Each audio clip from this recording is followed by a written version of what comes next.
Pembangunan di Papua juga ini menjadi semacam sinyal kepada mereka bahwa kita siap perang begitu ya, bahwa jangan coba-coba masuk ke Indonesia. Anda boleh masuk, tapi silahkan keluar nanti pakai kantong jenazah. Indonesia siap menghadapi perang, dan ini pembentukan Batalion Teritorial Pembangunan ini adalah wujud dari kesiapsiagaan kita menghadapi perang gerilya. Sudah dibangun itu 5 batalion teritorial pembangunan di sana. Ini menggetarkan dunia. Jadi ternyata Indonesia adalah salah satu negara di Asia yang sedang mempersiapkan diri menghadapi perang. Ketika batalion teritorial pembangunan ini dekat, semakin dekat dia dengan daerah operasi bisnis tertentu, dia akan menjadi backing bagi kekuatan oligarki yang ada di sana. Bisnis hitam, apakah itu nggak menjadi kekhawatiran juga? Dengan rencana era Presiden Prabowo Subianto membentuk sekitar 500 batalion ini, Bung. Jadi 100 batalion setiap tahun. 100 batalion setiap tahun? Iya, jadi kan kira-kira 100.000, jadi sekitar 500.000 kan. Jadi era Prabowo sampai berakhir, kita akhirnya nanti akan punya sekitar 1 juta. 1 juta tentara tuh. Nah ini yang menggetarkan dunia.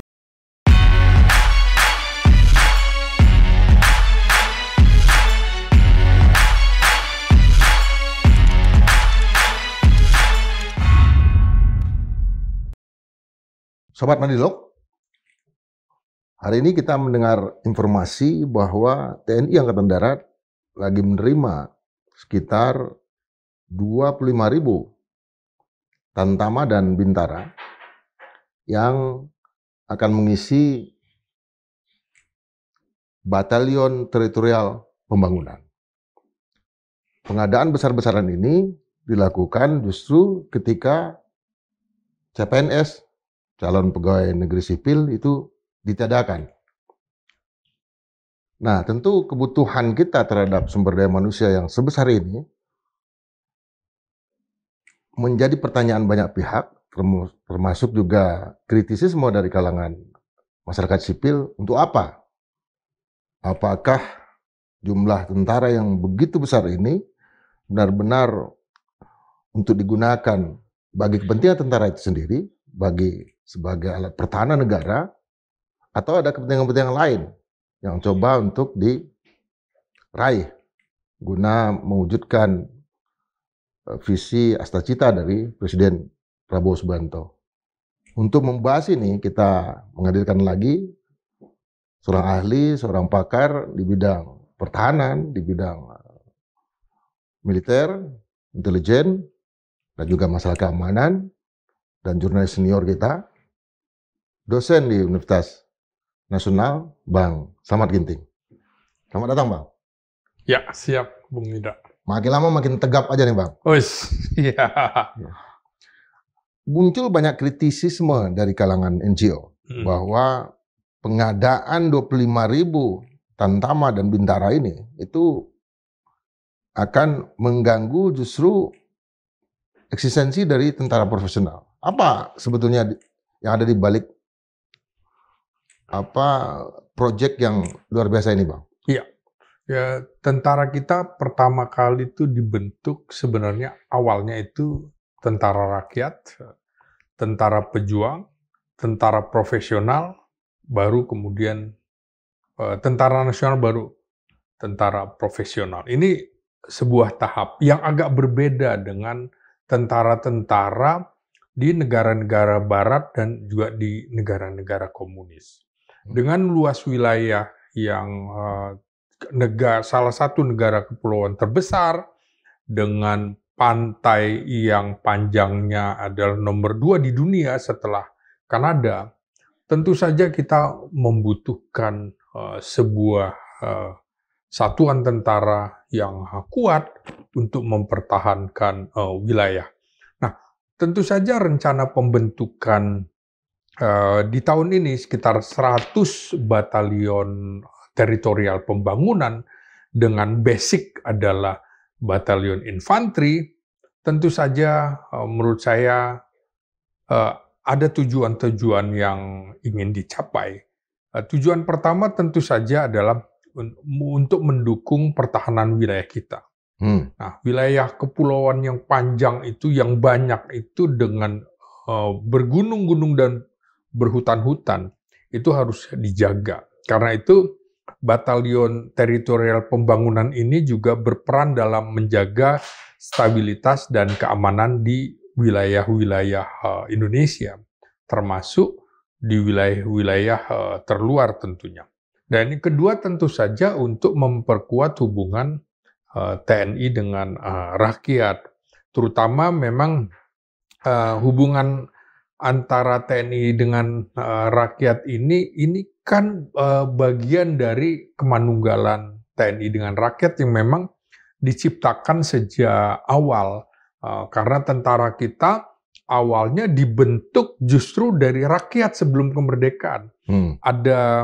Ada laskar-laskar, baik itu dari partai politik, dari organisasi kemasyarakatan, dan juga pandu kepramukaan. Itulah cikal bakal militer kita. Dan ini juga hubungan TNI dengan rakyat ini harus erat, terutama di daerah-daerah yang rentan terhadap konflik dan bencana alam. Ingat loh, Indonesia adalah daerah cincin api yang banyak bencana, sehingga dibutuhkan juga tentara yang cukup banyak. Nah, ketiga tentu saja untuk mengoptimalkan pembangunan ekonomi nasional. Jadi tentaranya atau batalion ini bukan semata-mata batalion tempur, lebih ke batalion teritorial.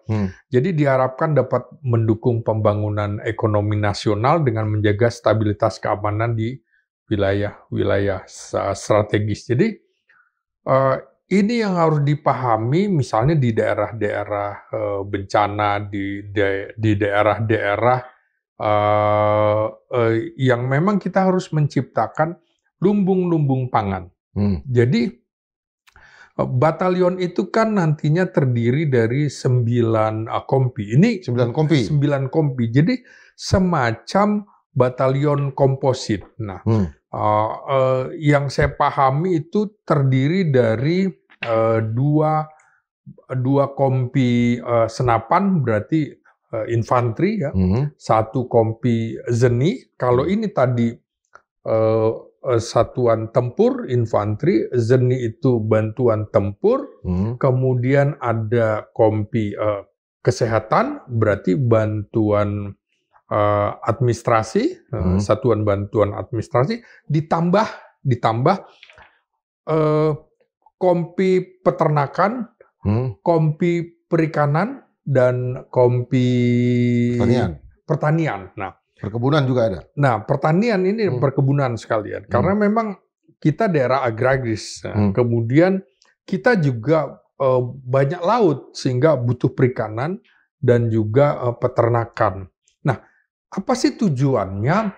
Tujuannya sebenarnya kalau kita tarik ke atas, ini bagian dari kita sesungguhnya sedang mengumumkan kepada dunia efek deteren bahwa Indonesia siap menghadapi perang, dan ini pembentukan Batalion Teritorial Pembangunan ini adalah wujud dari kesiapsiagaan kita menghadapi perang gerilya. Nah, perang gerilya ini bagian dari konsep sistem pertahanan keamanan rakyat semesta. Ini yang barangkali koalisi masyarakat sipil untuk sektor keamanan yang kurang bisa memahami bahwa di Undang-Undang Dasar kita, konstitusi kita mengamanatkan seperti itu. Usaha-usaha pertahanan keamanan negara dilaksanakan dengan sistem pertahanan keamanan rakyat semesta. Jadi memang harus melibatkan unsur-unsur rakyat, di mana TNI dan Polri sebagai kekuatan utama dan rakyat sebagai kekuatan pendukung. Jadi ini bagian dari menjaga pertahanan dan keamanan nasional kita, gitu. Dalam perang kemerdekaan kan kita tahu betul banyak sekali yang disebut dengan dapur-dapur umum. Artinya apa, nasi bungkus dan segala macam. Artinya rakyat yang menyediakan logistik itu. Nah, Persis. dengan strategi menyediakan langsung katakanlah 24.000 ini, 24.000 Tamtama. tamtama ya. Tamtama saja. Itu tujuannya untuk memperkuat itu dulu. Oh iya, jadi ini kalau kita lihat ya bagaimana perang gerilya kita, ini menurut saya membuat food estate dengan yang utama adalah singkong misalnya. Itu adalah bagian dari seperti kita menghadapi perang gerilya di Jawa Barat waktu itu ya. Bagaimana tentara kita harus masuk hutan, masuk gunung, karena untuk mempertahankan diri, dan itu butuh lumbung pangan. Makanya juga butuh perikanan untuk makan. Bagaimana dulu Jenderal Nasution, Jenderal Sudirman yang memimpin pertempuran di dalam perang gerilya itu mendapatkan bantuan dari rakyat. Dapur-dapur umum itu tadi, rakyat tanpa diperintah, dia tahu bahwa ini adalah tentara pejuang kita yang akan memperjuangkan kemerdekaan Indonesia. Jadi kalau tidak ada padi, maka singkong menjadi jalan keluar. Maka ini memang rencananya di pembentukan itu akan dilakukan di kabupaten kota di seluruh Indonesia. Jadi ada 514 ya? Iya, sekitar 514-an. Maka prioritasnya menurut saya adalah di daerah-daerah yang belum ada batalionnya. Di kabupaten-kabupaten itu yang pertama. Yang kedua memang di daerah yang kaitannya dengan ibu kota, misalnya Jakarta, maka perlu penempatan di Serang, perlu penempatan di Kabupaten Bekasi, karena Kabupaten Bekasi masuk Kodam Jaya. Yang sudah dibentuk itu yang saya ikuti adalah di Papua, karena berbatasan dengan Papua New Guinea, di mana sudah ada tentara Amerika di situ.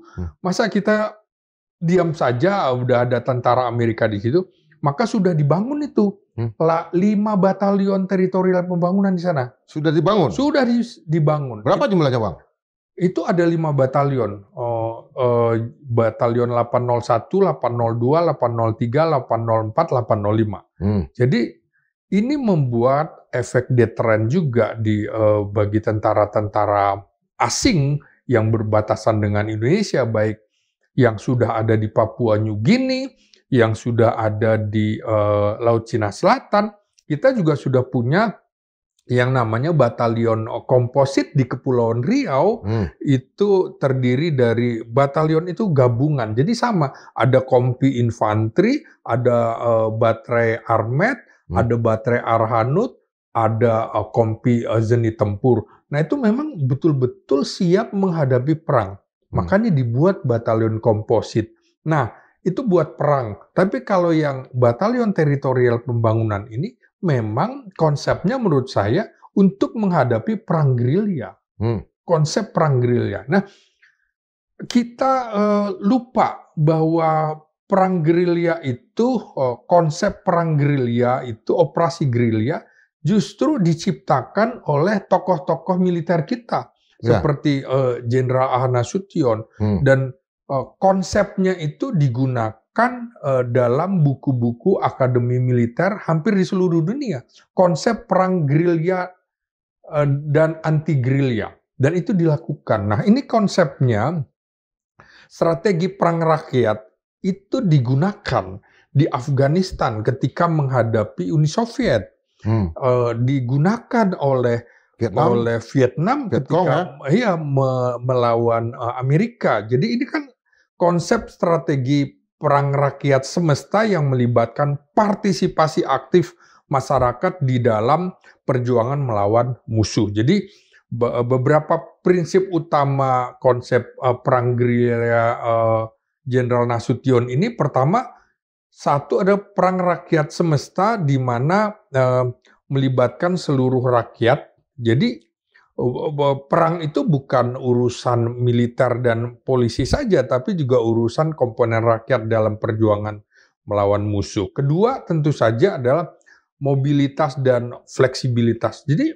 kalau perang itu mobilitas harus tinggi, fleksibilitasnya juga tinggi. Jangan kemudian kamu yang harus maju, kamu yang harus mundur, enggak. Jadi fleksibel semuanya. Mobilitasnya juga tinggi.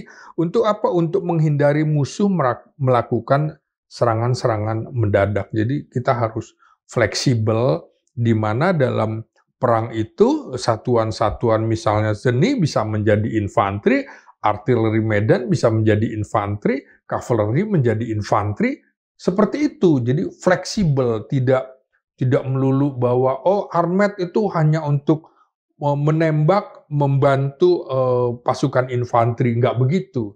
Jadi zeni hanya untuk menghadang dengan penjinakan bahan peledak, nggak begitu. Jadi fleksibel, bagaimana menghadapi musuh, menyergap musuh. Jadi kita itu sebenarnya Indonesia tidak mengenal konsep perang.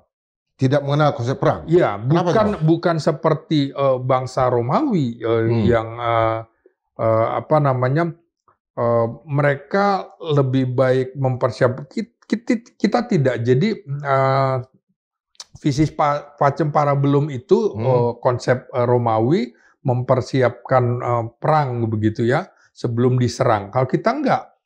Bangsa Indonesia adalah bangsa yang cinta damai, tapi kita lebih cinta kemerdekaan. Itu konsep kita begitu. Jadi tentara kita dibentuk untuk mempertahankan wilayah, bukan menyerang ke wilayah-wilayah lain, bukan.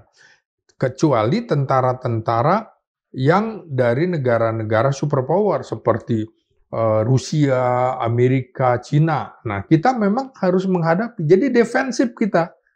Karena itu tentara itu mungkin mirip seperti Jepang, tentara bela diri, ya, hanya untuk bela diri. Kita kan kalau bela diri bukan untuk menyerang orang, tapi untuk mempertahankan diri. Nah, jadi yang ketiga tadi penggunaan wilayah yang efektif termasuk bagaimana mengetahui medan, mengetahui geografi yang sangat penting dalam perang gerilya. Jadi kita mungkin di depan seperti angkatan udara dengan radar, dengan pesawat tempur, angkatan laut dengan kapal perang, dengan marinir di pantai. Kalau itu lolos, baru kita ajak mereka untuk perang berlarut di hutan dan di gunung. Jadi Anda boleh masuk, tapi silahkan keluar nanti pakai kantong jenazah. Itu kira-kira konsep perang gerilya kita gitu. Jadi selain itu ada strategi hitam putih yang memang dalam konsepnya Pak Nasution itu juga begitu, yaitu menggunakan taktik perang konvensional dan non konvensional tuh sejalan gitu. Jadi dua-duanya digunakan secara bersamaan supaya musuh kesulitan menghadapi. Ini sebenarnya sedang menghadapi cara konvensional atau non-konvensional begitu, Bung. Kalau kita lihat kan juga salah satu perumus dari perang gerilya ini kan juga Tan Malaka kan, dan dia juga punya kedekatan dengan Ho Chi Minh kan, dengan Ho Chi Minh, Che Guevara, dan negara-negara yang terlibat dalam perang gerilya itu selalu memenangkan perang. Persis. Termasuk ketika China menghadapi Jepang ya. Iya. Kemudian Korea Utara menghadapi Korea Selatan. Betul. Waktu itu Korea Utara menggunakan perang gerilya, mereka bisa merampas Hanoi dan segala macam. Nah, yang mereka hadapi adalah tentara-tentara Amerika sendiri. Iya, betul. Amerika meninggalkan Korea akhirnya. Betul. Itu apakah ini merupakan satu antisipasi terhadap akan ada perang di masa datang? Kita perkirakan memang Indonesia memperkirakan sekitar tahun 2035 itu akan ada invasi dan segala macam. Artinya kan sekitar 10 tahun lagi kita harus mempersiapkan diri. Kita harus mengancang-ancang itu, membuat invasi atau terjadi perang antara Amerika dengan China, di mana itu akan melanda juga wilayah-wilayah Indonesia. Betul, ketika gajah bertarung jangan sampai pelanduk mati di tengah-tengah. Kita pelanduk, kita nggak mau mati di tengah-tengah itu.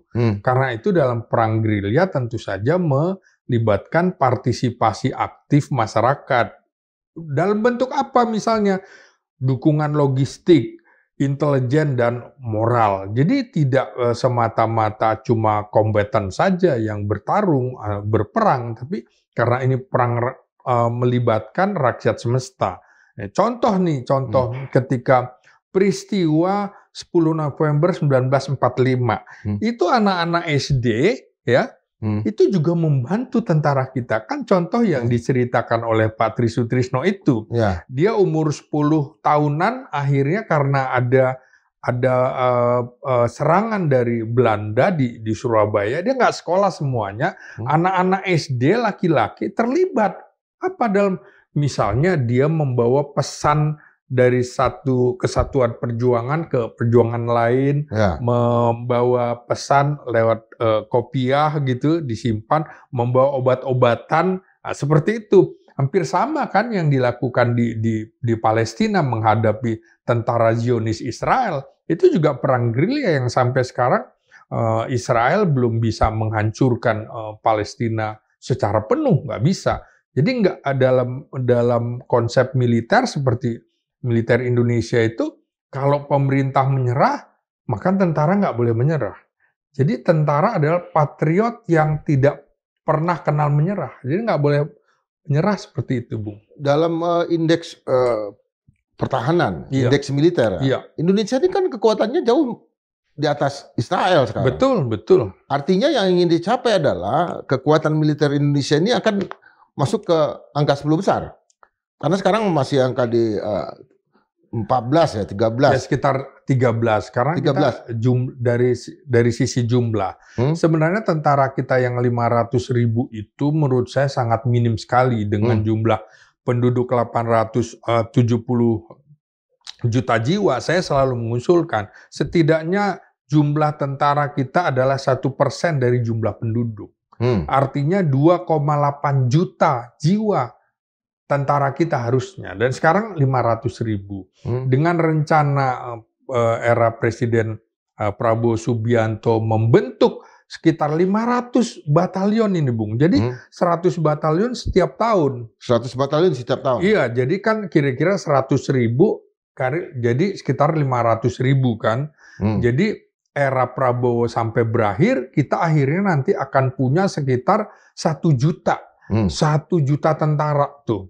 Nah ini yang menggetarkan dunia bahwa ternyata Indonesia sekarang sedang mempersiapkan tentaranya, sehingga Cina juga berpikir keras bahwa Indonesia akan menjaga wilayah-wilayah termasuk bagaimana kita nanti akan mengumumkan sekitar bulan Juli itu, kita akan ada, yang saya tahu, ada apel kehormatan militer di Batu Jajar, dan itu ada validasi organisasi Satuan Elit TNI. Jadi Kopassus akan dimekarkan lagi, akan tambah grupnya, direncana juga membentuk grup baru di Sulawesi Tenggara. Kemudian namanya dipimpinnya bukan oleh Komandan Jenderal Kopassus lagi. Jadi rencana dipimpin oleh Panglima Kopassus. Panglima Kopassus itu jadi bintang 3. Bintang 3, Letnan Jenderal. Iya, Marinir juga begitu, dikembangkan lagi. Jadi yang namanya tadinya Pasmar, pasukan marinir yang dipimpin oleh bintang 1 akan dipimpin bintang 3. Komandan Korpsnya juga namanya jadi Panglima. Panglima Korps Marinir bintang 3 juga. Bintang 3. Nah, begitu juga dengan Komando Pasukan Gerak Cepat kita, ini pasukan spesialis Angkatan Udara, juga akan menjadi 3 divisi, dikembangkan di Indonesia. Jadi namanya juga bukan Komandan Jenderal atau Komandan Kopasgat, menjadi Panglima Kopasgat. Jadi ini betul-betul mengumumkan kepada dunia bahwa kita sedang membangun selain pasukan tempur, juga pasukan teritorial. Nah, teritorial ini adalah ciri khas Angkatan Darat, pembinaan teritorial yang agak berbeda dengan angkatan laut dan angkatan udara. Ingat Bung Indra, orang mempertanyakan kenapa kita mengedepankan angkatan darat. Angkatan darat sesungguhnya adalah ibu dari militer karena semuanya perang itu di darat dan akhir perang adanya di darat. Karena itu harus besar-besaran. Nah, angkatan darat itu adalah prajurit yang dipersenjatai. Nah, kalau angkatan laut dan udara ada alutsista yang diawaki. Nah, itu agak beda konsep bagaimana alutsista di antara tiga matra itu. Tapi kan ada juga pemikiran begini, Indonesia akan jauh lebih takutin jika membeli katakanlah tiga kapal laut, kapal perang, 3 kapal perang, ketimbang beli 300 tank. Apakah benar itu? Artinya tiga kapal perang ini jauh lebih memperlihatkan kekuatan Indonesia daripada 300 tank, di mana kalau 300 tank itu pertempurannya di darat. Karena serangan dari luar itu akan masuk lewat laut. Iya betul, tapi ini konsep membangun batalion teritorial pembangunan, dia tidak termasuk di situ kavaleri yang tank, membutuhkan tank. Itu tidak. Jadi itu tetap terbatas. Kita lebih mempersiapkan prajuritnya. Jadi lebih banyak prajurit daripada alutsista kalau di angkatan darat. Tentu saja memang kita juga harus skala prioritas. Karena mahal sekali membeli kapal perang, apalagi kapal induk misalnya, dan juga kapal-kapal atau pesawat tempur. Konsep kita adalah bagaimana mempertahankan, bukan untuk menyerang, jadi untuk mempertahankan, terutama di wilayah-wilayah misalnya Sumatera itu kan di sana sudah jelas lautan bebas segala macam di pantai barat ya. Iya betul, begitu juga di Indonesia Timur, Indonesia Tengah yang memang terbuka, apalagi kalau ada rencana betul-betul IKN akan dibangun, maka harus kekuatan di Alki 2 juga mesti kuat begitu. Nah, dengan adanya kira-kira 12, katakanlah 24.000 ini kan tahap 1 berarti. Iya. Tahap 1. Artinya akan ada 4 tahap. Kalau tahun ini ada 100.000, berarti ada tahap 1, tahap 2, tahap 3, tahap 4. Iya. Ini kebutuhan alutsistanya berapa, Bang? Ya kalau kira-kira batalion itu membutuhkan sekitar 900, kalau kira-kira ini 9 kompi ya, karena kan kompinya kompi markas, kompi bantuan, ditambah 2 kompi senapan, infanteri, 1 kompi zeni, kemudian kompi kesehatan, kompi peternakan, perikanan, dan pertanian, kira-kira butuhnya 900 pucuk senjata kan. Jadi 900 pucuk senjata dikali 100.000 itu, 100 batalion. Jadi kira-kira 900 kali 100. Kira-kira kita lebih banyak sekarang membutuhkan senjata laras panjang seperti itu. Itu tujuannya memang betul-betul nanti doktrinnya berarti langsung ke doktrin perang gerilya. Iya, jadi itu betul-betul membantu kabupaten dan kota. Jadi menyatu, misalnya,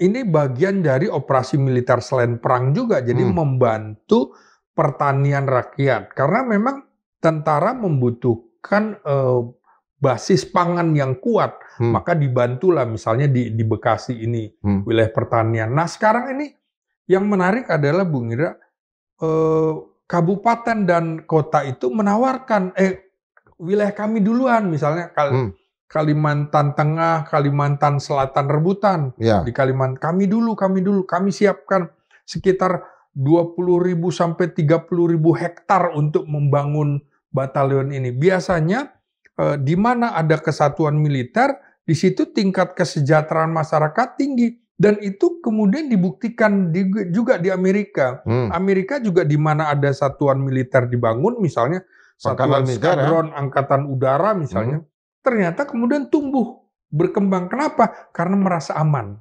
Nah, jadi merasa aman, mereka mau berkebun, bertani, membuat perikanan, dan lain-lain. Konsep itu ternyata sekarang digunakan negara-negara barat, negara-negara maju. Oh, rupanya tentara dengan rakyat harus menyatu. Nah, ini konsep ini dipelajari oleh mereka. Oh iya, pantas ya, mereka kalah di Vietnam. Rupanya rakyat terlibat. Nah, kalau di dalam perang konsep barat itu harus dipisahkan rakyat dengan tentaranya. Jadi kalau ada orang menginginkan TNI nggak boleh dekat dengan rakyat, jangan-jangan ini dia membawa unsur-unsur barat seperti itu. Ya. Apakah dengan pengadaan dari Batalion Teritorial Pembangunan ini tidak mendesak juga kekuatan sipil yang lain, administrasi pemerintahan misalnya, untuk bekerja? Saya kira itu kan saling mendukung. Jadi saling mendukung nanti. Misalnya gini ya, bagaimana membangun perikanan terutama di wilayah-wilayah Indonesia Timur kan. Ya. Indonesia Timur. Jadi saya juga mengusulkan misalnya ya, batalion pembekalan angkutan air sebaiknya di Indonesia Timur, bukan di Jakarta. Kenapa? Supaya membantu lalu lintas rakyat, membantu nelayan. Nelayan ini kan juga harus di backup seperti di Selat Malaka. Jangan sampai kemudian mereka nelayan pergi tapi nggak tahu sudah masuk wilayah India, Vietnam, dan lain-lain. Kan Laut Cina Selatan di situ berbatasan dengan negara-negara tetangga kita. Jangan sampai nelayan asing juga masuk ke wilayah kita. Jadi harus dijaga. Angkatan laut kita juga sedang akan dikembangkan.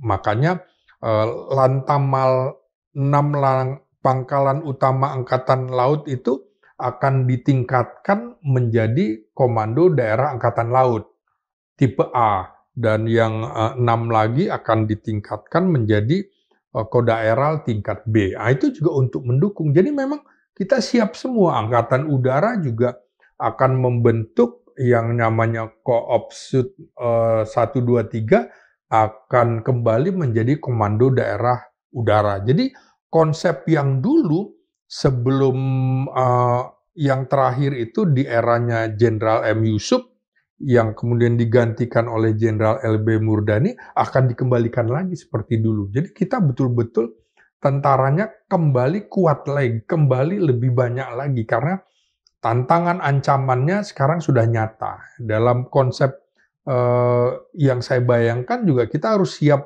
menghadapi perang sekitar tahun 2035 dan kita harus mempersiapkan diri. Ketika Jenderal M. Yusuf menjadi Panglima TNI, itu yang paling dikenal waktu itu adalah ABRI Masuk Desa. Betul. Tentara Masuk Desa. Dan salah satu daerah yang paling berdampak dari keberadaan ABRI Masuk Desa adalah Sumatera Barat. Di mana Sumatera Barat itu mendapat perasamnya Punakaryang Nugraha dalam Kabinet Pembangunan 3 dan kemudian keempat juga. Dan itu banyak dibantu oleh keberadaan ABRI Masuk Desa. Apakah ini juga yang akan menjadi yang akan terjadi? Artinya dulu ABRI ini, TNI ini ikut dalam upaya untuk membangun jalan desa misalnya. Oh iya, makanya di dalam kompi teritorial pembangunan itu kan ada kompi seni. Nah dia itu kan sebenarnya insinyur teknik militer kan, membangun jembatan, membangun jalan rakyat kan gitu. Sama dengan ini tadi ada kompi kesehatan, jadi membantu kesehatan masyarakat. Di mana kan sebenarnya jumlah dokter kita itu belum seimbang. Kemudian di daerah-daerah terpencil orang nggak mau juga menjadi dokter impres begitu ya di tempat-tempat seperti itu.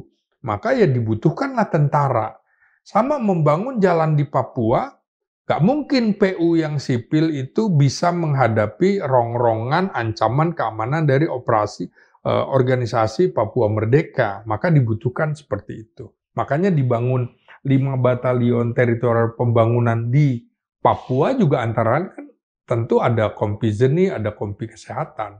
Ya itu untuk mendukung seperti itu. Sama dengan kritik saya juga kepada TNI, misalnya Sumatera Barat itu kan tadi daerah provinsi yang ancaman bencananya tinggi kan selain Jawa Barat adalah Sumatera Barat. Ya, ya. Nah, mengapa kemudian kalau di Jawa Barat ada 2 kompi seni tempur, kemudian di Sumatera Barat hanya ada 1 detasemen seni tempur dan itu sudah 60 tahun, dibangun tahun 1965.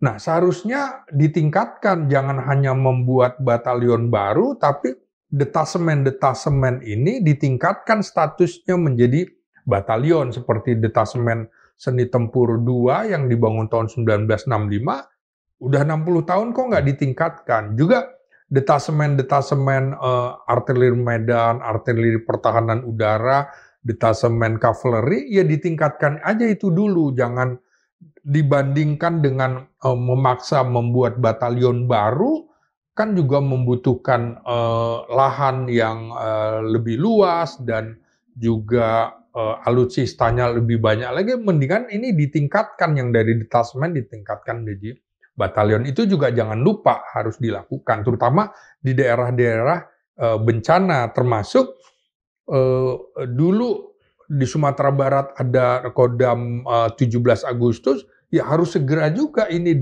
ditingkatkan koremnya menjadi Kodam 17 Agustus atau mungkin menggunakan nama Kodam Imam Bonjol atau yang lain. Itu juga penting supaya apa?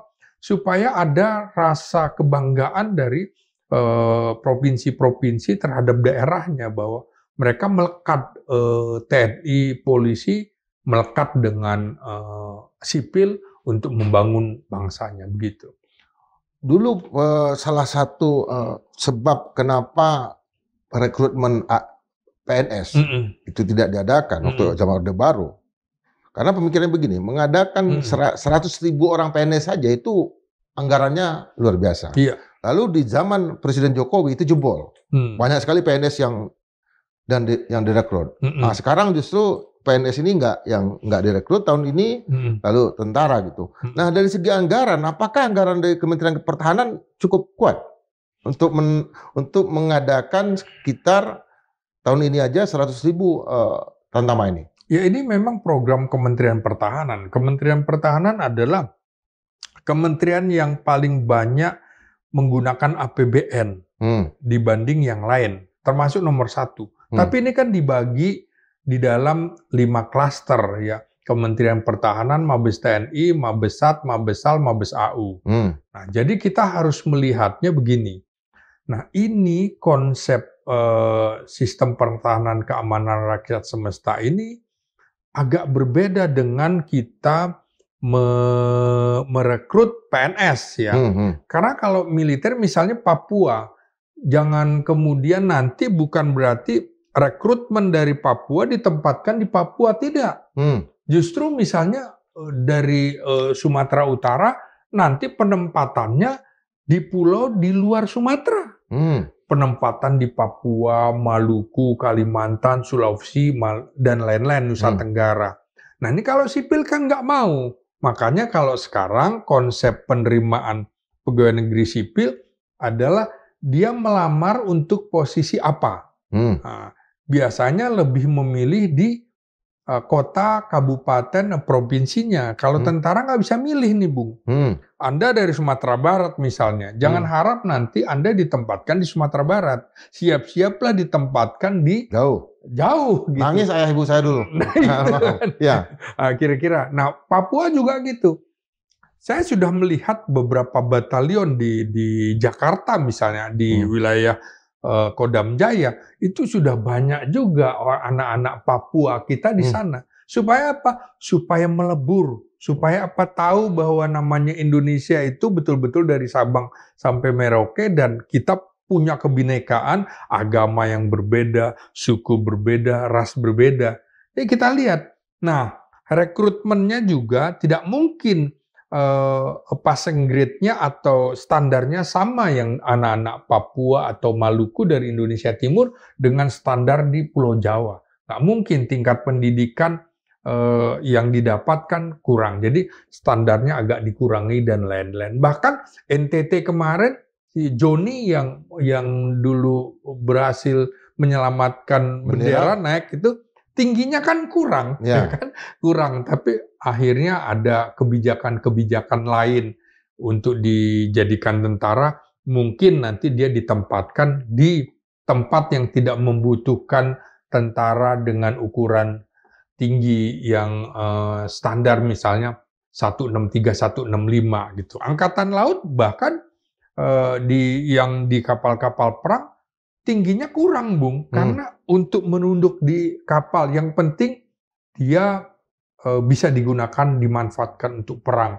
Bahkan tentara kita kan juga siap seperti kamikaze-nya Jepang, di moncong meriam, dia ditaruh di situ untuk diledakkan di situ kan, luar biasa. Ini kan seperti kamikaze perang Jepang, bagaimana mengalahkan sekutu, mengalahkan Belanda di Indonesia begitu. Negara-negara yang pernah terlibat dalam perang, antara lain Amerika Serikat, Korea, itu menerapkan wajib militer. Iya. Ini kenapa Indonesia belum juga menjalankan ini? Padahal undang-undangnya ada tentang undang-undang cadangan ya. Iya. Cadangan apa? Strategis apa itu namanya? Kan di dalam undang-undang dasar juga setiap warga negara wajib juga ikut serta. Iya, wajib turut serta dalam bela negara. Jadi sebenarnya kata wajib itu juga bisa diterjemahkan, ya sudah waktunya juga kalau kita menghadapi, kalau kita bilang perang itu sekitar 10 tahun lagi, ya harus jangan ragu juga untuk menerapkan wajib militer. Wah, itu kok kita jadi militeristik? Enggak, di negara-negara barat juga melakukan namanya wajib militer. Negara-negara tetangga kita, Singapura juga wajib militer, saya kira perlu, karena perlu waktu dari kehidupan sipil menjadi kehidupan militer. Menurut saya butuh waktu sekitar 3 tahun, Bung, untuk mengubah mental dari sipil murni ke militer. Jadi wajib militer yang rata-rata pendidikan sekitar 2 tahun, idealnya menurut saya di Indonesia 3 tahun. Memang perlu biaya. Tanggung ini sebenarnya kalau kita melakukan komponen cadangan, yang itu nantinya memang mereka akan dimasukkan di situ, Bung, yang Komcat itu di batalion itu tadi. Nanti mereka digabung dengan Kodim segala macam, itu prakondisi menuju wajib militer begitu. Komcat ini sebetulnya jumlahnya berapa, Bang?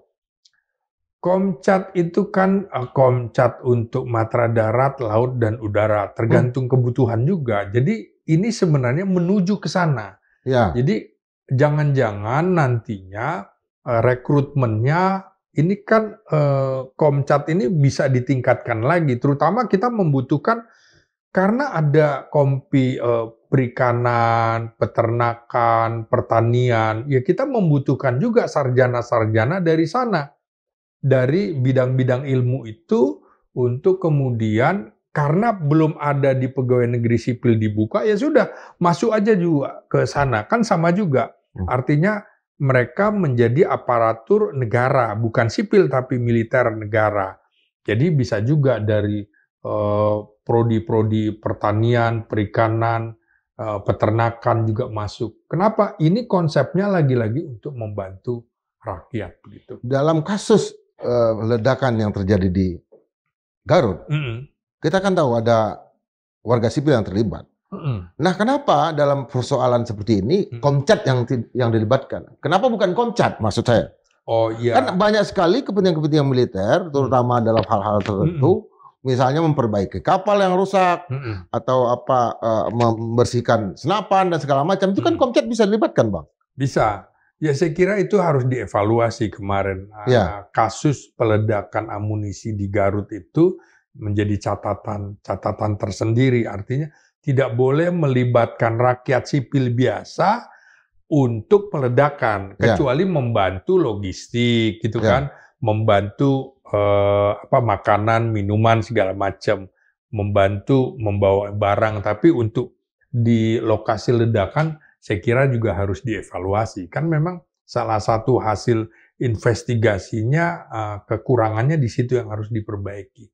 Karena bicara masalah bahan peledak itu itu bahayanya tingkat tinggi. Jadi nggak bisa sembarangan dan juga kalau bisa memang harus menggunakan satuan-satuan militer aja, nggak perlu rakyat. Misalnya bagaimana mengeruk tanah ya pakai beko yang punya alat berat seni kan misalnya kan bisa digunakan. Pakai pakaian pelindung, helm dan juga sepatu yang untuk peledakan bahan peledak, penjinakan bahan peledak supaya mengurangi kecelakaan kerja begitu. Kekhawatiran yang lain yang datang dari civil society, juga dari kalangan intelijensia, itu adalah ketika batalion teritorial pembangunan ini dekat, semakin dekat dia dengan satu daerah, apalagi daerah itu adalah daerah operasi bisnis tertentu, dia akan menjadi backing bagi kekuatan oligarki yang ada di sana. Bisnis hitam, apakah itu nggak menjadi kekhawatiran juga? Oh, saya kira nggak diciptakan bukan untuk backing dan segala macam, justru untuk membackup rakyat, bukan kemudian membackup oligarki. Saya kira bukan seperti itu. Dan rata-rata justru ditempatkan di daerah-daerah yang kosong, dekat pegunungan, dekat hutan, bukan di perkotaan, Bu. Tapi kan masalahnya daerah yang kosong itu sekarang banyak tambang, Bang. Ada tambang, ada perkebunan juga. Ada misalnya di laut itu perikanan kan, apalagi perikanan tangkap, itu kan juga daerah operasi bagi pertarungan, katakanlah kekuatan-kekuatan yang ingin mengambil hasil laut. Apa yang akan terjadi? Saya kira konsep sistem pertahanan keamanan rakyat semesta sama sekali tidak menyinggung bagaimana menjadi backup atau backing konglomerat hitam, enggak lah. Ini justru melindungi rakyat dari kepentingan-kepentingan bisnis yang lain. Sehingga kalau ada oligarki mau masuk, sudah dijaga oleh tentara. Kepentinganmu apa? Ini kami sedang membangun pertahanan. Jadi kalau perlu ya seperti di Rusia segala macam, mereka dikembalikan oligarki itu untuk kepentingan bangsa dan negaranya. Sehingga niat-niat untuk mengambil keuntungan itu tidak. Jadi justru diamputasi untuk kepentingan perang seperti itu. Artinya ekonomi rakyat justru akan, Abang optimis akan makin berkembang dengan keberadaan dari batalion teritorial pembangunan ini. Iya betul. Ini kan untuk membantu rakyat, membantu kesejahteraan rakyat juga. Misalnya tadi ada pertanian, ada perikanan, ada peternakan, membantu gitu. Jadi tugas-tugas tentara kita memang selain perang, kalau di waktu damai, maka mereka membantu rakyat. Membantu membuat jalan, membantu, ingat nggak dulu konsep keluarga berencana Pak Harto itu, Presiden Soeharto, yang kemudian diabaikan sekarang, itu akan dilihat rakyat yang miskin tapi punya anak banyak, tidak mampu melakukan keluarga berencana, mereka yang masuk ke desa-desa. Itu kan yang dilakukan zamannya Jenderal M. Yusuf, membantu rakyat, membantu persalinan, membantu kemudian menciptakan bidan-bidan desa, puskesmas-puskesmasnya. Mereka juga akan, karena perwira-perwiranya kan juga otomatis dari perikanan, peternakan, dan juga pertanian, itu sarjana-sarjana yang menjadi dulu istilahnya adalah sarjana pembangun desa. Kira-kira gitu, sarjana pembangunan desa yang mereka ada di satuan militer. Sarjana semut hitam. Sarjana semut hitam. Ya, kalau nggak salah sarjana semut hitam. Dan kita juga lihat dulu dalam 10 program pokok PKK sama siapa itu. Pertama kan pangan, sandang, papan. Baru yang lainnya. Artinya yang sekarang yang ditujukan, kalau pangan sudah kuat, sandang sudah kuat, pakaian, sekarang papan, perumahan dan segala macam.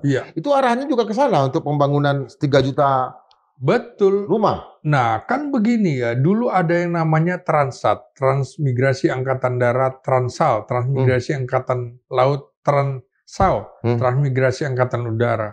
Sama, nanti menurut saya konsepnya itu harus kembali diterapkan. Supaya apa? Supaya Indonesia betul-betul berwarna, multikultural. Jangan sampai Papua hanya milik orang Papua saja di sana. Bisa juga yang sesama Melanesia dikirim ke sana. NTT kan juga Melanesia kan gitu.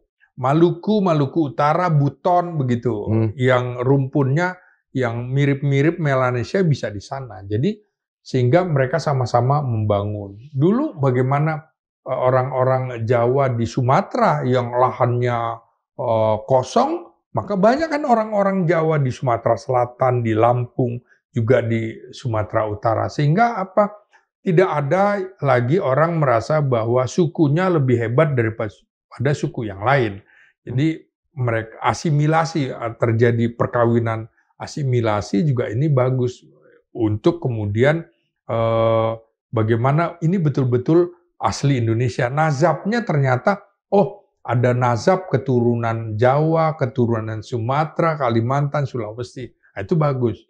Apalagi kemudian bagi warga negara keturunan, misalnya keturunan Tionghoa, keturunan Arab, keturunan India, bagus juga kalau kemudian berasimilasi menikah dengan orang-orang Indonesia asli. Jadi warnanya betul-betul ke depan nih lah orang Indonesia asli kira-kira seperti ini. Yang 24.000 ini Tamtama, Bang. Apa beda Tamtama dengan Bintara? Ya tentu saja Tamtama adalah golongan paling bawah di militer yang terdiri dari kopral kepala sampai dengan prajurit 2 atau klasi 2 kalau di angkatan laut, dan dia betul-betul pelaksana. Jadi kalau di batalion itu ada sekitar 1.000, maka sekitar 70%-nya adalah mereka. Tamtama? Iya, 60-70% itu Tamtama. Baru kemudian Bintara. Bintara itu dari pembantu letnan 1 sampai sersan 2, dia adalah penghubung antara Tamtama dengan perwira. Kalau di batalion itu ya pangkat tertinggi letnan kolonel sampai mayor begitu, ada 2 perwira menengah, baru kemudian perwira pertamanya. Jadi betul-betul piramidanya dibangun dengan sempurna begitu. Itu tamatan apa kalau Tamtama, Bang? Nah, rata-rata sekarang justru tamatan SMA, Bung. Jarang sekali. Memang bisa lulusan SMP diterima, tapi rata-rata menurut saya sekarang rata-rata juga sudah lulusan SMA, baik Tamtama maupun Bintara begitu. Kalau Bintara juga tamatan SMA?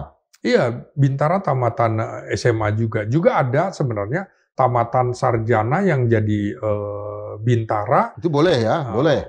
Boleh. Nah, seperti misalnya di Angkatan Laut, ya misalnya sarjana sejarah, Bung, dia menjadi Bintara dulu sebentar, tapi kemudian setahun kemudian dia menjadi perwira. Oke. Jadi karena membutuhkan dinas penerangan dan dinas sejarah itu kan membutuhkan tentara-tentara yang background-nya sarjana sejarah. Jadi seperti itu. Bisa juga misalnya dari pertanian, sarjana pertanian dia masuk Bintara dulu, kemudian dia diperwirakan, ya. Dia udah punya background pendidikan seperti itu. Bisa juga kemudian dari Bintara disekolahkan di Politeknik Angkatan Darat, Angkatan Laut, Angkatan Udara. Ada politekniknya ya? Ada. Jadi itu kan setingkat dengan sarjana muda, diploma 3 atau diploma 4, yaitu otomatis nanti akan disecapakan sekolah calon perwira. Pasti ada peningkatan dan animo masyarakat menurut saya juga besar sekali, tinggi sekali. Jadi itu artinya rakyat Indonesia itu sesungguhnya patriotik gitu, Bung. Menurut keterangan dari juru bicara Kementerian TNI AD itu selalu yang diterima itu melebihi jumlah yang dipatok yang dipatok. Tahun 2023 katanya 114%. Iya, jadi animonya tinggi makanya diterimanya banyak. Kalaupun jumlah pelamar justru lebih banyak lagi.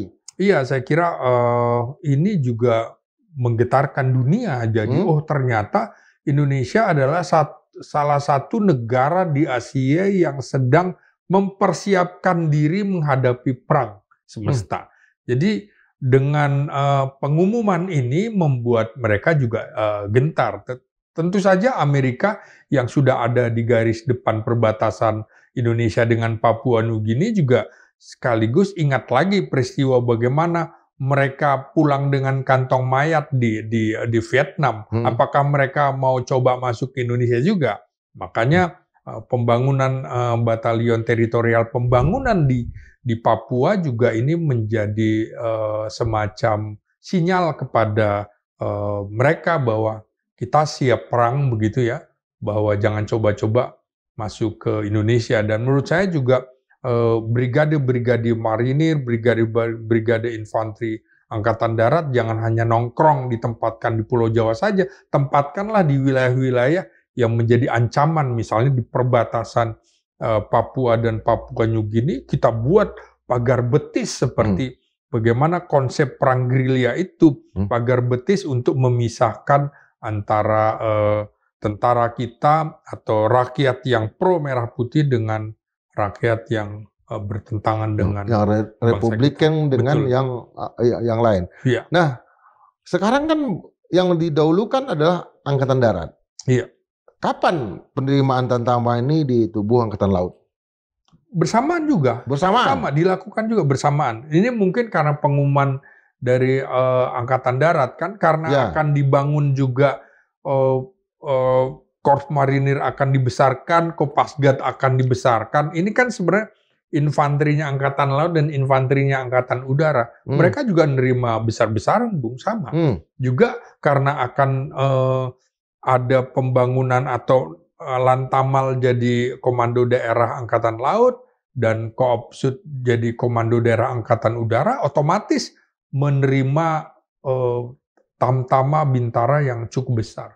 Saya kira ini itu baru Angkatan Darat. Ya. Jadi menurut saya ke depan Indonesia yang 5 tahun ke depan kita jumlah tentara sudah bisa lebih dari 1 juta.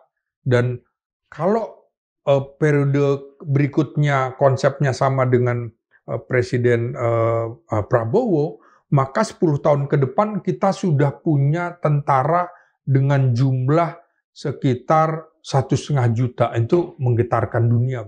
1,5 juta berarti Indonesia kekuatan militernya akan masuk ke 10 besar? Iya, betul.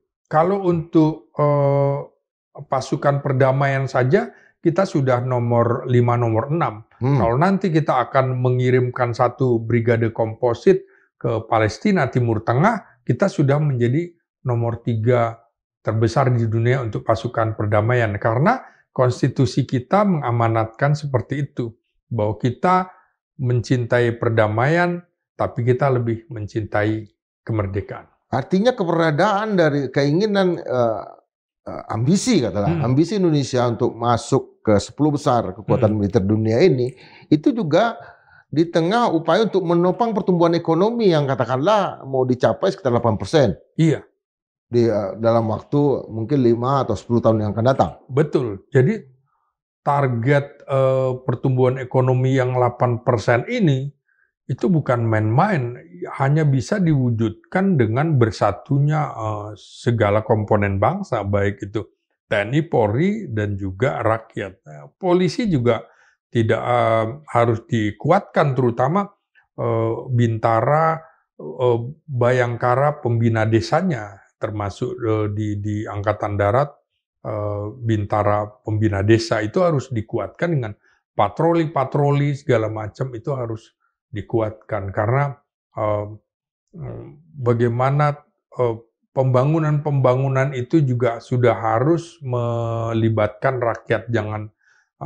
Kita harus membatasi juga penerimaan pekerja-pekerja asing di Indonesia, harus digantikan oleh peran-peran rakyat kita yang harus di-backup oleh tentara dan polisi kita. Sekalipun kemarin Indonesia dikalahkan oleh Jepang 6-0, Bang. Itu kan kita juga lihat ada antri beras di Jepang. Dan Jepang sebagai kekuatan ekonomi juga makin turun. Apakah Bang ingin mengatakan bahwa keberadaan batalion teritorial pembangunan ini untuk menunjukkan bahwa soal pangan, soal peternakan, soal perikanan, itu adalah bagian dari perang itu sendiri. Ya betul. Jadi terutama kalau perikanan di daerah-daerah yang kita ini kan negara kepulauan. Ya, ya. Dan laut kita luas sekali. Kan sayang sekali kalau 70% laut. Ya, sayang sekali kalau kemudian di antara 70% air yang ada di bumi ini kan yang bisa digunakan baru 1%. Ya, ya. Bagaimana membangun air laut itu menjadi air tawar, dan itu kan dilakukan oleh tentara kita juga. Bagaimana dia membangun air bersih dan segala macam. Dan itu konsepnya hanya dilakukan oleh tentara kita dengan konsep pembinaan teritorial itu. Ya, perang sekarang itu adalah bagaimana meracuni sebuah negara. Misalnya airnya diracuni, seperti itu kan. Sementara sumber air kita banyak. Ya, bagaimana udaranya diracuni. Karena itu memang konsep ini adalah konsep perang rakyat dipadukan dengan perang modern yang sedang kita hadapi, menghadapi negara-negara besar. Karena yang bisa mengancam Indonesia adalah negara-negara superpower seperti Amerika dan sekutunya yang sudah ada di AUKUS, Australia itu, juga di Cina yang ada di Laut Cina Selatan, itu adalah ancaman nyata bagi Indonesia. Termasuk yang di Papua itu. Pertanyaan terakhir, Bang. Iya. Dengan kondisi ekonomi yang sekarang, pertumbuhan ekonomi di bawah 5%, apakah memang sudah tepat kita, ini kan seperti apa mimpinya Nabi Yusuf ini. Dia melihat 7 ekor lembu kecil dimakan oleh 7 ekor lembu besar. Habis itu 7 ekor lembu besar dimakan oleh 7 ekor lembu kecil gitu. Artinya dia melihat ada perubahan musim, ada krisis paceklik. Justru di saat kita melihat kondisi yang sedang tidak baik-baik saja ini, kita membangun tentara itu adalah untuk menghadapi kondisi yang lebih berat lagi di masa datang. Betul, karena dengan kondisi yang sekarang penuh dengan otonomi ya, misalnya Menteri Pertanian tidak bisa mengumpulkan kepala dinas pertanian provinsi, nggak bisa. Ya. Kepala dinas provinsi, kepala dinas pertanian provinsi tidak bisa mengumpulkan kepala dinas pertanian kabupaten dan kota. Ya. Kan merasa bahwa kita berjarak. Urusanmu dengan urusanku beda. Nah, pelibatan tentara yang punya struktur komando itu dimanfaatkan oleh Kementerian Pertanian juga untuk bisa mengumpulkan dinas pertanian di kabupaten, kota, dan provinsi menjadi satu. Antara lain lewat apa? Lewat tentara masuk desa itu ya, tentara Manunggal masuk desa. Nah inilah kemudian yang bisa menyelaraskan, makanya waktu itu saya bisa memahami ketika ada pembangunan food estate yang seharusnya ujung tombaknya Kementerian Pertanian dibantu oleh Kementerian Pertahanan, tapi dengan nggak ada personilnya. Tapi kalau militer ada personilnya, hukumannya juga jelas gitu. Nah ini saya kira kita membangun sinergitas antara sipil dengan militer seperti itu. Kita konsepnya adalah bukan dikotomi sipil militer, bukan supremasi sipil atas militer, bukan juga supremasi militer terhadap sipil, tapi bagaimana membangun desa, kapan sipil di depan, kapan militer di depan. Itulah yang menjadi solusi jalan keluar bagi Indonesia begitu. Iya.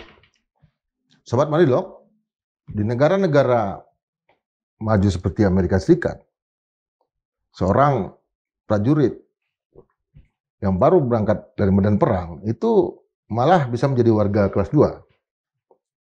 Sementara di Indonesia kita tidak punya konsep seperti itu, kelas 1, kelas 2. Kita mengenal hukum itu ada dalam konstitusi kita, di mana rakyat adalah setara, tidak ada sipil, tidak ada militer.